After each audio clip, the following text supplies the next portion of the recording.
In the light of my Create No Monsters video, I did a re-upload of that.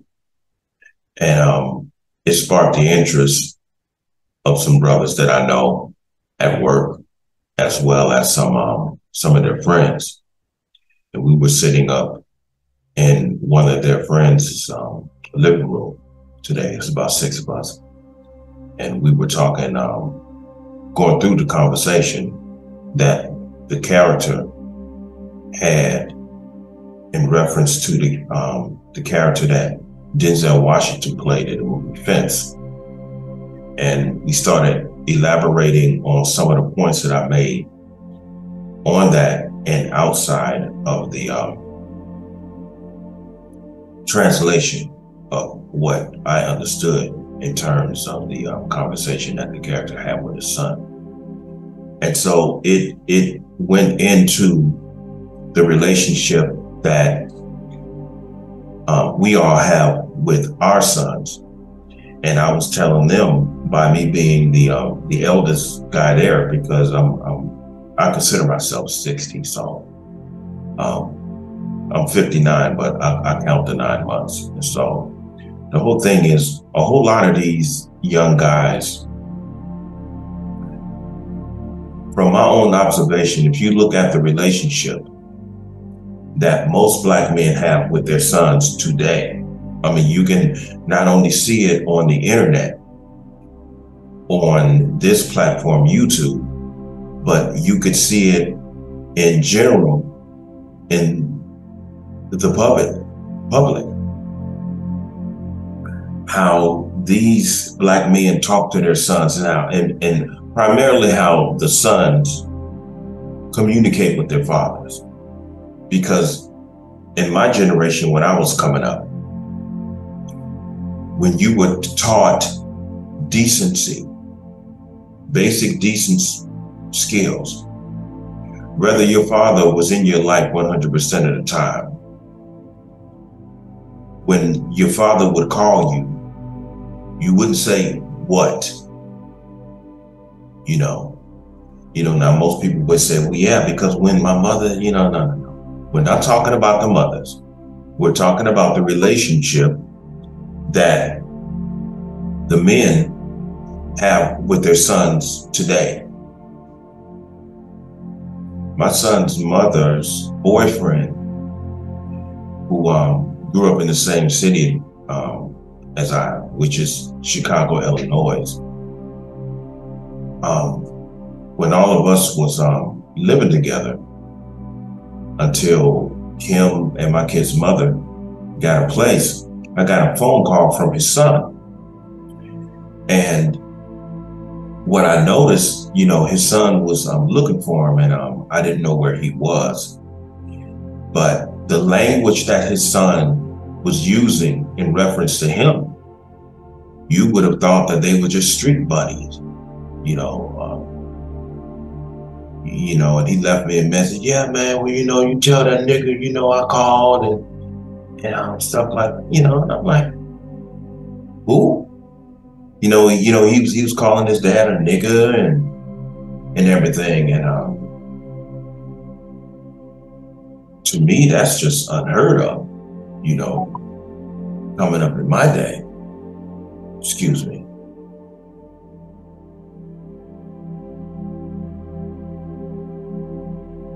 That just didn't happen in my day. You don't refer to your father as nigga or homie or those type of things, So there's definitely a generation gap. And within that gap is a vacuum of where common decency is not given to the youth in terms of how to properly communicate with their fathers. And it's not their fault, because the reason why these young men today don't know how to properly communicate with their fathers is because their fathers have grown up, have raised them up, not properly communicating themselves towards their sons. See, your children's grammar and their attitudes and everything that is demonstrated towards you, it emanates from how you have taught them to communicate not only with you, but other parents. And see, and this is one of the reasons why a whole lot of these young men coming up today, they just don't respect anything and anybody because their parents haven't taught these young men how to respect themselves by way of common decency. See, when you educate your young men on common decency, you're educating them on how to be a decent human being to other people and everyone in society. But if you don't educate them to be decent human beings, then they won't be decent human beings to society. And it all starts with you. So you can go back all the way, well, I can go back to all the way to 1974 when I was coming up. As I told my mother, I saw a moral shift happening in 1974. Now here we are, we just come out of the 60s. All of our Black leaders have been killed. The Black Panther Party got shut down from within. And you going into the 70s, and our people, our parents, are going out to the discos, doing drugs, sleeping with strangers, doing everything up under the sun that their elders before them, who were our grandmothers and great grandmothers, they totally compromised all of that. And so they're in the discos, they're in the clubs, and all of these places where they really shouldn't be. And if they wasn't doing that, they was on TV dancing down the Soul Train line, when they should have been somewhere organizing to try to rebuild what we lost in the 60s, or build on what Brother Malcolm, Medgar Evers, and Dr. King and all of our leaders before us left behind. Those ideas that we could have been able to currently build on, or as they say, pass the torch and move on from there. But they didn't do that. And so when I was coming up, I saw in 1974 and on, I saw little kids running the street, 11 o'clock, 12 o'clock at night, little keychains around their neck with a little key on there where they can let themselves in and out of their homes. I'm like, don't these kids gotta go to school in the morning? Yeah, they had to, but where are the parents? To provide them the necessary information for them to clean themselves up, be in the house when the lights came on, clean themselves up, be in bed by 9:30 so that you can get up and go to school in the morning. So you wake up at 7, you get yourself ready so that you can be at school at 9 in the morning. When the bell rang, you're ready. That's being productive. Productivity vanished after 74 and so on. And so as time goes on, the intelligence level and the morality level starts to decrease. And all of a sudden, you have the NWAs, the Tupac Shakurs, the Ice-T's, and all of these angry young men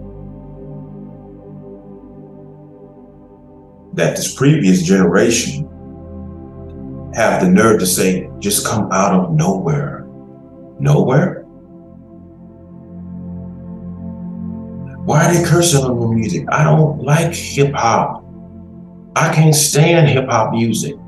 This is what the elders were saying. When they created the environment that gave birth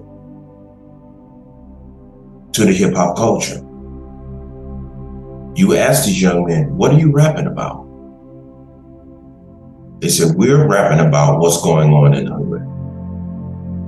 And the reason why all of those things were going on in the hood, and you can blame the white man all you want to. You can scapegoat it and blame the white man.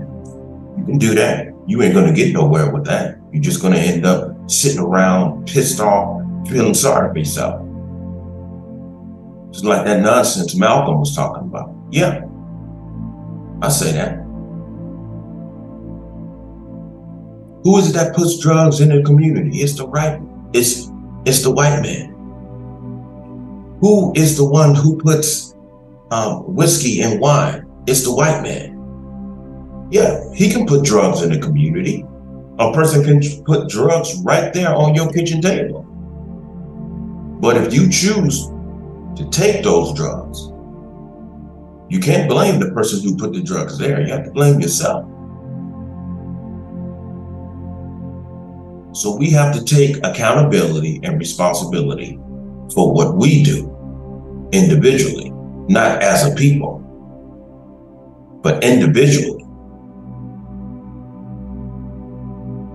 He may be in control of the companies and all of that, but he may put liquor stores on every corner, but he ain't telling you to go in them.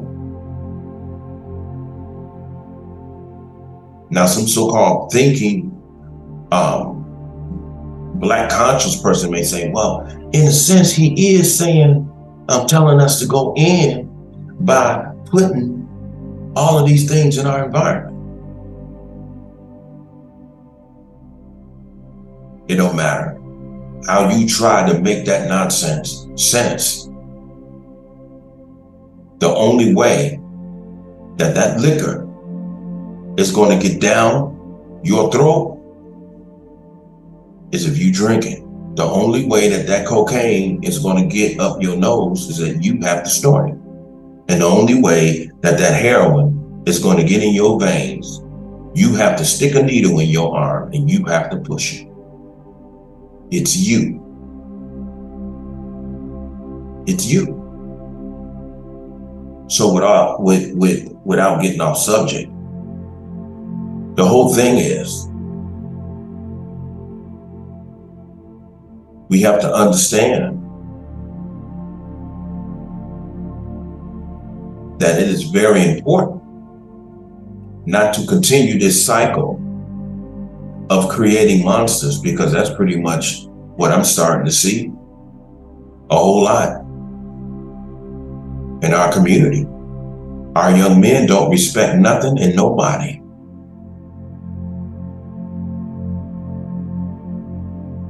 And it's our fault. It's us. So that movie, Fences, the way he was talking to his son, that's absolutely improper. And the whole thing is, if the environment works in tandem with your lack of love for yourself, and if it conquers you and destroys you, you can only impose destruction on your sons. You have nothing to pass on if you have already been destroyed. You have nothing to pass on. So that whole conversation, it was improper. That was a conversation of a man who had been destroyed. And that's one of the reasons why his son was curious about him and why he treated him the way that he did all of his life. Even the singer Madonna, she has a song called Father. And within that song, she says, "Ooh, Father, I know that you never wanted to live that way. I know that you didn't want to hurt me. Why am I running away?"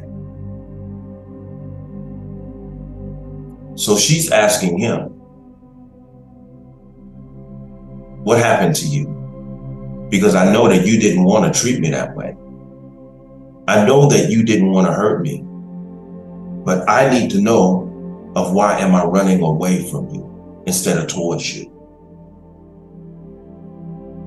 She was strictly inquiring, what happened to you, Father?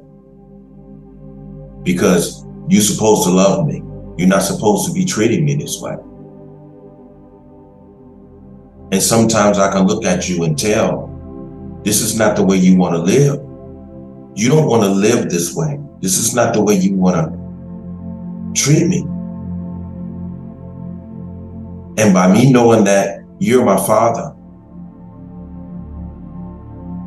I should be running towards you. I shouldn't be running away from you. The same as the young man did in that movie Fences. But today, the way that I see these young men corresponding with their fathers, even when their fathers are around, the way that they talk to each other, calling each other nigga, you know, you call your son what? Calling each other little nigga. Come here, little nigga. Blah, blah, blah, blah, blah. Where are we going? Or better yet said, where are you going? This needs to be recognized and it needs to be resolved. And I'm going to cut this short right here because I have to go to work. I have to get ready for work. And in terms of my videos, I'm trying to figure out this, I forget what you call it, so I may use the wrong word, the arguerism or something like that. But